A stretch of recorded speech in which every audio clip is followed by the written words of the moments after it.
മലയാള സിനിമയുടെ കഴിഞ്ഞ 20 വർഷത്തെ ചരിത്രം പരിശോധിച്ചാൽ മോഹൻലാലിന്റെ ഭൂരിഭാഗം ചിത്രങ്ങളും വൻ വിജയങ്ങളായിരുന്നു. എന്നാൽ മിക്ക മമ്മൂട്ടി ചിത്രങ്ങളും പരാജയത്തിന്റെ പടുകുഴിയിൽ വീണിരുന്നു. 2005-ലെ രാജമാണിക്യത്തിനു ശേഷം ഇതുവരെ മമ്മൂട്ടിക്ക് ഒരു ബ്ലോക്ക്ബസ്റ്റർ ഹിറ്റ് പോലും ഉണ്ടായിട്ടില്ല. അതേസമയം മോഹൻലാലിന്റെ കാര്യമെടുത്താൽ ബ്ലോക്ക്ബസ്റ്ററുകൾക്ക് പുറമെ 2013-ലെ ദൃശ്യം മുതൽ 2025-ലെ തുടരും വരെ 4 ഇൻഡസ്ട്രി ഹിറ്റുകളാണ് ഈ കാലയളവിൽ അദ്ദേഹം സ്വന്തമാക്കിയത്. എന്തുകൊണ്ടാണ് മമ്മൂട്ടിക്ക് ഇത്തരം വിജയങ്ങൾ ലഭിക്കാത്തത്? ഇതിന് വ്യക്തമായ ചില കാരണങ്ങളുണ്ട്.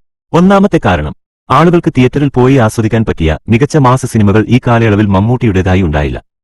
മാസും ക്ലാസും നോക്കുന്നതിനു പകരം കൂടുതൽ പരീക്ഷണ ചിത്രങ്ങൾക്ക് പിന്നാലെയായിരുന്നു അദ്ദേഹം. രണ്ടാമത്തെ കാരണം, ഇതാണ് പ്രധാന കാരണം, മമ്മൂട്ടിയുടെ അഭിനയം പ്രേക്ഷകർക്ക് മടുത്തു തുടങ്ങി എന്നതാണ്. മമ്മൂട്ടി ഓരോ സിനിമയിലും വ്യത്യസ്തമായ രൂപത്തിലാണെങ്കിലും അഭിനയശൈലിയിലും ഭാവങ്ങളിലും മാറ്റമില്ലാത്തതുകൊണ്ട് പ്രേക്ഷകർക്ക് പുതുമ അനുഭവപ്പെടുന്നില്ല.